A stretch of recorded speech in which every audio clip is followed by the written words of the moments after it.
In a quiet valley cradled by emerald hills lay the village of Karita. There, every sunrise dripped gold across clay rooftops, and every dusk carried the scent of wood smoke. Among its winding lanes and thatched cottages lived Bibi Roshan, a woman so old that even the village elders could not recall her youth. Some said she had tended the valley since before any memory, that she had watched the very stones grow warm beneath the sun. On the morning of the pomegranate festival, Bibi Roshan rose before the birds. Her back bent like the crescent moon, her hands trembled like autumn leaves. Yet beneath her brittle exterior glowed something unearthly, a calm-born strength no one could describe.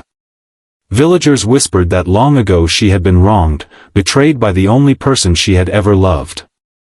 "No one can hurt you after this," they said she told him, as she banished him from her life, and then banished heartbreak itself. That day, as lanterns were strung and the sweet blood-red fruits piled high, a stranger arrived. He was tall, draped in a cloak sewn from storm clouds, and his eyes glimmered with cunning. He called himself Kamil, a traveling merchant with wares from far reaches, spoons of silver, cloth of moonlight, spices that could conjure dreams. He set up his stalls at the edge of the main square, and soon a crowd pressed close to marvel. Only Bibi Roshan watched him differently. She noticed the way he plucked the scales from fish at the river, turning them into decks of cards that glittered too brightly. She saw how he promised fortune for a price, and how that price was measured not in coins but in secrets. Kamil's voice wound through the square like smoke. "Step right up," he called. "Discover the future held in your hand.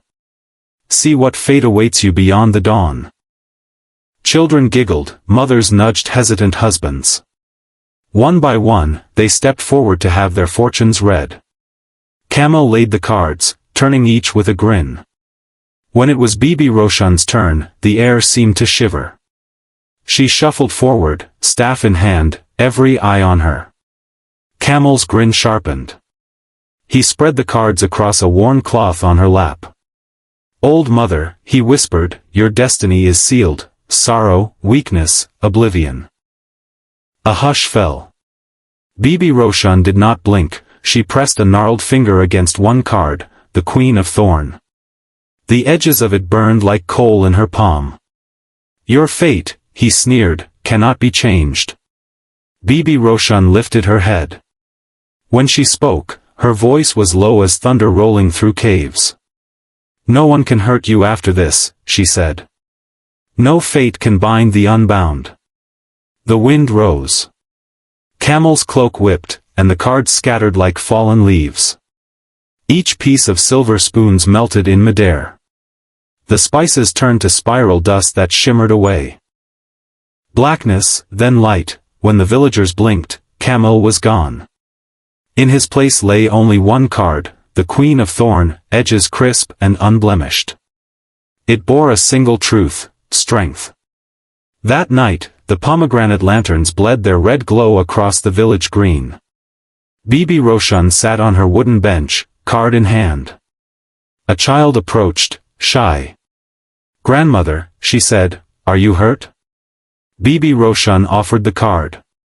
"Hold this," she said, "so you never forget, no one can hurt you, once you know who you are." Years passed. The story of the card wove itself into lullabies.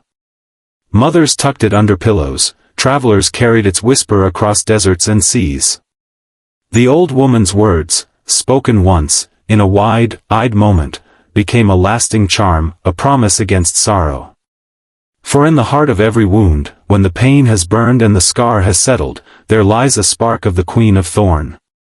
There lies a truth: no one, ever, can hurt you again, not when you hold the card of your own strength.